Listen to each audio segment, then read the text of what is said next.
et bienvenue sur la chaîne Hélios Guidance. Nous allons faire les tirages sentimentaux, donc le tirage couple ou toute personne qui a quelqu'un en tête ou un partenaire dans sa vie, quel que soit l'état de la relation. Et en suivant, le tirage vie émotionnelle qui parlera uniquement de vous et de là où vous en êtes dans votre vie émotionnelle et sentimentale. Donc pour les célibataires ou toute personne en recherche sur ce plan-là. Alors pour ce faire, on va utiliser le portail des 12 d'Alias Kay pour les cartes signes comme d'habitude, le tarot du funambule pour le tirage couple et les arcades majeures du tarot de Marseille revisité par Frédéric Agide pour le tirage vie émotionnelle. Alors je tiens à m'excuser pour la luminosité, je suis obligée de faire les tirages le soir car il y a des travaux juste à côté de chez moi en journée et ils font un bazar monstre, c'est absolument impossible d'enregistrer une vidéo la journée. Donc voilà, pour ce mois-ci, ça m'arrive de temps en temps, mais ce mois-ci sur les sentimentales, ça sera que ça parce que je pense qu'ils en ont pour un moment. Voilà. Bien évidemment, je remercie tous les abonnés, toutes les personnes qui passent par ma chaîne, qui laissent un commentaire, un pouce en haut. C'est toujours très agréable et ça me touche, ça me fait plaisir. Donc n'hésitez pas, si vous n'êtes pas encore abonné, faites-le. Voilà, la chaîne grandit peu à peu et c'est très agréable. Je voulais aussi vous dire que j'avais mis un week-end de formation sur les arcades majeures à l'endroit le 26 et 27 février. Donc il me reste encore quelques places. Si ça vous dit de vous joindre à nous, envoyez-moi un mail à l'adresse que vous trouverez dans la barre d'informations juste en dessous de la vidéo et je vous enverrai toutes les informations nécessaires pour ce week-end.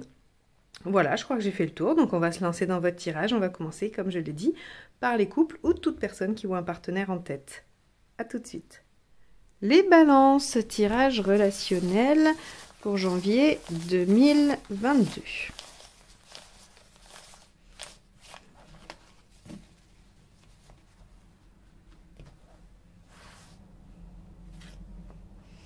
Le jugement. Alors, si vous souhaitez une réconciliation, il y a une réconciliation en janvier.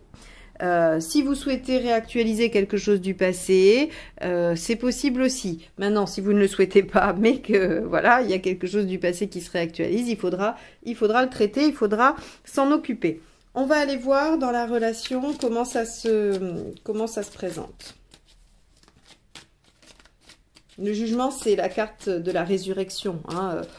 Il y a du renouveau parce qu'on ressuscite ce qui pouvait sembler mort ou ce qui même était mort. Donc, c'est pour ça qu'elle nous parle du passé, qu'elle nous parle de choses qui reviennent à la vie, qui se représentent à nous alors qu'on les avait laissées derrière. Hein. Allez, le partenaire, 3 de bâton. Ok, on a un partenaire qui se projette dans l'avenir, qui se demande ce que ça va donner, alors lui ou sa vie, hein, mais en tout cas, il est en train de se projeter dans quelque chose de, voilà, 6 mois, 1 an, 10 ans, 20 ans, qu'est-ce que ça va donner cette relation, ou moi-même dans la relation. Vous, avec la force, vous essayez d'équilibrer, vous êtes en bonne maîtrise de vos instincts, vous dominez la situation. Hein. Les balances, là, normalement, c'est vous qui avez la main dans cette situation. Qu'est-ce qu'il y a à dépasser? Le 3 d'épée. Ok. Alors, le 3 d'épée, c'est le fait d'être au cœur du problème, de ne plus pouvoir nier s'il y a des difficultés. C'est aussi le fait d'être, de tout savoir de la situation. Alors, s'il y a quelque chose du passé qui ressurgit, ça pourrait être une trahison, par exemple. Ça pourrait être une vieille histoire qui renaît. Hein, donc, comme vous regardez ce tirage-là, c'est que forcément, vous pensez à quelqu'un. Donc, on pourrait avoir une vieille histoire qui revient et pour vous dire la vérité, hein, pour que vous soyez enfin au clair avec cette histoire. On peut aussi avoir des blessures, parce que forcément, des fois, les choses, la vérité fait mal. Parce qu'avec le 3 d'épée, on est toujours sur de la vérité, on est sur quelque chose qui est foncièrement vrai. J'ai pas d'autres mots. On n'est pas dans les faux semblants. Le 3 d'épée, c'est je suis au cœur du problème et je vois la situation telle qu'elle est. Donc, on est sur des vérités. Donc, il pourrait y avoir eu des choses de dites ou de faites qui ont fait mal. Et donc, on est sur ça à dépasser. Alors, donc, forcément, il y a des choses anciennes qui vont être mises sur le tapis par rapport à ce partenaire-là. Ok, on va aller regarder un peu plus avant. Ce qui vous aide, le magicien, le renouveau, le nouveau départ. Bon, alors, le renouveau, nouveau départ avec le jugement. Hein. On va voir. Ce qui ne vous aide pas, c'est de rester dans le doute. D'accord, ok. Bon, de toute façon, vous n'allez pas rester dans le doute foncièrement avec le 3 d'épée, hein, parce que il y a des vérités qui vont être dites ou qui ont été dites et qui ressurgissent, un des deux. Et on vous dit, il faut aller de l'avant, il faut redémarrer, il faut... soit vous êtes dans une relation avec quelqu'un que vous n'avez jamais connu et le passé est embêtant. Le passé, soit le vôtre, soit celui de l'autre personne, est embêtant. Mais il faut crever l'abcès, il faut dire les choses telles qu'elles sont pour se permettre un beau départ et ne pas rester dans la confusion, dans le flou. Soit c'est une relation qui existe déjà, qui a déjà une histoire et qui a souffert de moments difficiles. Et dans ce cas-là, il ne faut pas rester dans le flou, mettre les choses carte sur table, dire ce qu'il en est et redémarrer, repartir sur de nouvelles bases. L'intention du partenaire avec son 3 de bâton, c'est quoi? C'est d'être victorieux, de gagner. Alors, qu'y a-t-il à gagner dans cette relation? Là, il n'y a que vous qui allez pouvoir me donner cette réponse. Hein. Et vous, valet de bâton, vous êtes prêt à modifier ce qu'il y a à modifier. Ok. Alors, bon, on pourrait penser comme ça, si on fait une analyse très rapide, que vous êtes en tort d'un point de vue... d'un quelconque point de vue ou que vous vous sentez en tort et que vous voulez changer votre comportement par rapport à une situation. Bon, pour moi c'est un peu simpliste parce que dans une situation on n'est jamais complètement en tort, il y a toujours des circonstances. Hein. Bon, chaque situation est tellement particulière, tellement individuelle que c'est difficile d'en sortir des généralités, mais là il y a un partenaire qui semble se projeter et qui veut dépasser quelque chose, hein, qui veut conquérir, donc ça veut dire vraiment dépasser une épreuve, être victorieux de cette épreuve. Et vous, avec le valet de bâton, vous avez pris conscience que peut-être vous ne vous étiez pas bien positionné dans cette situation. Alors, soit vous avez souffert et vous vous dites, oui, mais en fait, je me suis laissé malmener, je me suis pas assez imposé, par exemple, ça pourrait être ça. Ou alors, vous avez réellement fait une erreur, quelque chose qui était maladroit et qui a blessé, ou voilà. Hein, donc, il y a vraiment chez vous une prise de conscience qu'il y a quelque chose à légèrement modifier, mais c'est pas forcément parce que c'est de votre faute. C'est peut-être parce que vous avez pris conscience que votre positionnement avait aussi peut-être favorisé la situation, ou en tout cas avait favorisé la douleur de la situation. Ok. Bon. Eh ben, c'est pas si simple que ça, votre affaire, les balances, là. On arrive à quoi à la fin du mois, là? L'empereur, la stabilité, la constance ou l'engagement. Bon, donc la situation, une fois réenclenchée, devrait être stable. Grâce au dépassement des preuves du partenaire et à votre réajustement personnel. Allons voir les conseils, le mât, donc oui, renouveau, hein. Tout ça, on est sur du nouveau départ. La grande prêtresse, encore une arcane majeure, un arcane majeur, pardon. Donc la grande prêtresse, c'est écouter votre intuition. Oh, et le jugement à nouveau, 3 arcanes majeures en conseil. Alors déjà, on en a 1, 2, 3, 4, 5, 6, 7 dans le tirage quand même. Hein. C'est pas mal. C'est assez fort, assez intense comme tirage. Donc, on voit bien ici, ce qui pourrait souligner que vous êtes sur un nœud de travail personnel. Vous savez, parfois on fait des... Enfin, parfois, j'aurais même tendance à dire tout le temps, mais enfin bon, il y en a qui marquent plus que d'autres. Il y a des rencontres, on sait qu'elles sont là pour nous faire avancer, nous faire progresser sur quelque chose, ou en tout cas nous faire comprendre une leçon de vie. Eh bien, il semblerait que au mois de janvier, vous soyez prêts à prendre cette leçon, à comprendre, que ce soit pour votre propre développement ou pour le développement de la relation, il y a, du fait de l'énergie d'autant d'arcanes majeures, quelque chose d'assez important. Donc, et qui se concentre sur vous, puisqu'ici, vous êtes vous-même en arcane majeure, la force, c'est-à-dire la maîtrise, le contrôle, je domine la situation. On vous dit, faites quelque chose, allez vers du renouveau, ne restez pas dans le flou, dans le doute, et peut-être même dans le pessimisme. Le partenaire a décidé de dépasser les épreuves et vous avez compris, grâce à la maîtrise, vous avez compris qu'il y avait des petites choses à réajuster pour vous-même. Ce qui devrait amener une situation stable, d'accord? Et on vous dit, prenez un nouveau départ, suivez votre intuition et tenez vos engagements passés, réconciliez-vous, ressuscitez les choses, reconsidérez le passé. Hein? Donc vous voyez, il y a vraiment... cette histoire-là ne devait pas s'arrêter, cette histoire-là ne doit pas s'arrêter parce que vous avez, avec le valet de bâton, quelque chose à comprendre et à modifier. C'est très important. Ok. Je vais m'arrêter là parce que ça serait, après, trop complexe d'essayer d'être plus précise ne connaissant pas votre situation personnelle, individuelle. Donc, je vous laisse à ces réflexions-là, à cette analyse-là et... on va aller voir le tirage de vie émotionnelle, qui devrait, à mon avis, être pas trop loin. Allez. Les balances, vie émotionnelle. Parce que si on a dans le tirage relationnel un aussi important travail personnel à réaliser, il va aussi ressortir là, je pense. Hein. Allez, les balances, vie émotionnelle.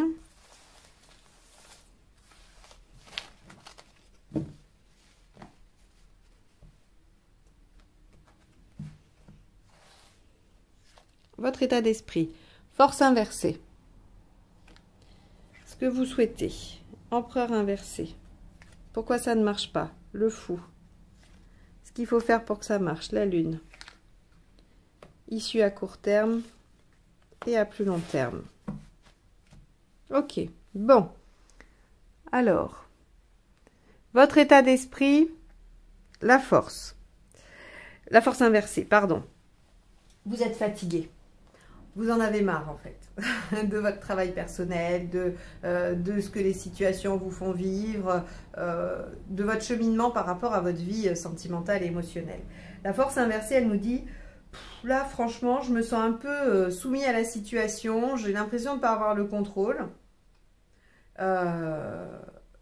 Et donc, ça vous met un peu en fatigue nerveuse. Alors c'est marrant parce que j'essaye de faire le lien avec ce que j'ai dit juste avant, parce que je reste convaincue qu'il y a un lien entre ces deux situations.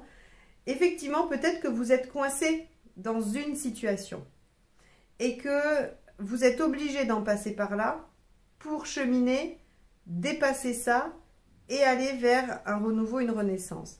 Ce qu'il y a là, c'est que de toute façon, cette force inversée vous dit, voilà, je me sens soumis à quelque chose et avec l'empereur inversé, je voudrais...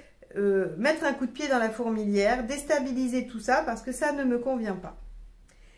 Pourquoi ça ne marche pas? Parce que vous ne suivez pas le fou. Parce que vous ne vous autorisez pas à foncer, à tout quitter. Alors à tout quitter, c'est toujours un peu fort hein, avec le mât, mais à partir à l'aventure, je dirais, oui. Le mât, il se lance. Il y va, il ne sait pas trop où il va d'ailleurs, mais il est confiant parce que, vous voyez, dans son petit baluchon, il a son expérience. Il a les outils, si vous voulez, il a réduit ça à l'essentiel. De tout le cycle qu'il a parcouru avant, il en a retenu certaines choses qu'il a gardées, qu'il a concentrées, et il a mis ça dans son petit baluchon. Et donc, il part confiant vers l'avenir, même insouciant, d'une parce qu'il a fait tout le travail du chemin et il est arrivé à la foi, et donc il a foi en l'univers, il a foi en son destin, et il sait qu'il a quand même des outils pour réagir si la situation tourne mal. Donc on vous dit, ben, vous ne faites pas assez confiance à votre capacité d'adaptation, votre capacité de réajuster si ça venait à pas fonctionner comme vous le souhaitez, et donc ben, forcément vous n'arrivez pas à mettre ce coup de pied dans la fourmilière et vous vous sentez complètement étouffé par des circonstances ou une situation qui empêcherait votre réalisation personnelle et votre épanouissement émotionnel et affectif. Ce qu'il faut faire pour que ça marche, ben, vous allez être obligé de passer par la lune, c'est-à-dire par la créativité. Par la créativité, par l'introspection aussi d'une certaine façon, et puis l'imaginaire. Vous allez devoir... peut-être pour pouvoir anticiper, pour pouvoir vous permettre de lâcher, vous allez peut-être devoir imaginer tout le champ des possibles. En tout cas, avec la lune, il va falloir accepter aussi que quand on se lance, il y a des super bonnes surprises et puis il y a des moments où on s'ennuie. La lune, elle va nous parler aussi des cycles, hein, du haut et du bas, voilà, hein, les marées hautes et marées basses, tout ça, ça va et ça vient. Donc on est bien, on est moins bien. La lune, elle évoque tout ça. Donc il faut être prêt à accepter ça.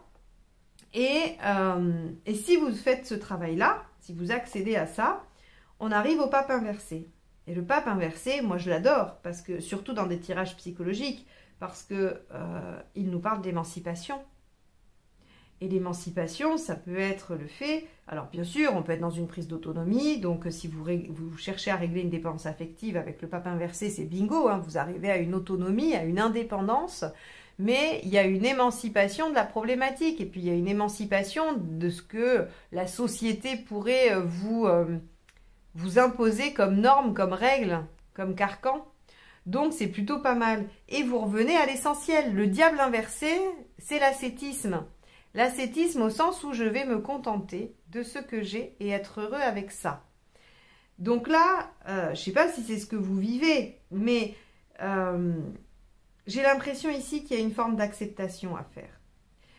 Vous êtes soumis à une situation, vous aimeriez mettre un coup de pied dans la fourmilière. Pour ça, il faut accepter de partir un peu à l'aventure, d'avancer sans savoir où vous allez, d'une petite remise en question, mais également aussi beaucoup de créativité pour aller vers ce que vous souhaitez. Ça vous amène à vous émanciper, à vous détacher de ce que pensent les autres, ou même de ce que vous pouviez vous-même penser avant, et vous revenez à une forme de, comment dire, une forme de pureté, où vous n'êtes plus lié de toute façon. Alors là, pour une guérison de dépendance affective, le pape inversé et le diable inversé, c'est magnifique, hein. Si c'est ça votre problématique, clairement, lancez-vous, partez à l'aventure. Ne soyez pas, ne soyez pas craintif. Vous allez voir, en vous confrontant, hein, en étant créatif et en vous confrontant à la réalité, vous allez vous rendre compte que vous vous êtes émancipé et que maintenant vous êtes capable de ne plus être sous les ordres. Alors, j'ai pas d'autres mots qui viennent, alors que c'est pas du tout les ordres, sous l'influence, hein, de quelqu'un d'autre, sous l'emprise non plus de quelqu'un d'autre. Voilà. Donc, les balances, un travail à faire, où on vous dit, oui, ok, vous avez envie de tout bousculer. Alors, on vous dit de bousculer, mais pas tout non plus, hein, voilà. Et de réfléchir un peu à comment vous pourriez vous émanciper et vous libérer de ça. Mais il y a quelque chose, passez par la créativité. En plus, vous, les balances, vous en avez. Hein, chez vous, c'est quand même assez présent. Vous avez du stock en créativité. Hein, la lune, elle est chez elle. Donc, essayez de voir un peu. Voilà. Et si vous ne voyez pas, hein, si vous vous dites, oui, moi je veux bien être créative, mais je ne vois pas ce que je pourrais faire, passez par l'art. Peut-être que vous aurez une réponse complètement décalée. Vous allez vous mettre à peindre, vous allez vous mettre à danser, à chanter, à faire de la musique, je ne sais quoi, à sculpter. Et vous allez voir que dans ces moments méditatifs, la réponse viendra d'elle-même. C'est vraiment passer par la créativité, passer par le beau, passer par l'art, passer par la fécondité de votre esprit, de votre imaginaire, pour pouvoir trouver les solutions et les déclics. Ok, bon. C'est un beau tirage. Je vous souhaite que le pape et le diable inversé vraiment se réalisent, parce que c'est une sacrée libération et ça doit être un sentiment assez libérateur. Donc n'hésitez pas à revenir en fin de mois si vous l'avez vécu, nous raconter ça dans les commentaires. Je suis sûre qu'en plus ça peut aider plein de monde à essayer de repérer ce qu'il vit, ou voilà, hein, c'est toujours en écoutant les autres, en miroir à ce que vivent les autres, qu'on peut toujours un peu se situer. Seul, c'est pas si simple. Donc voilà, n'hésitez pas. Merci de m'avoir écouté jusque-là. Je vous souhaite un bon mois de janvier et je vous dis à très vite pour les guidances de février. Bye bye!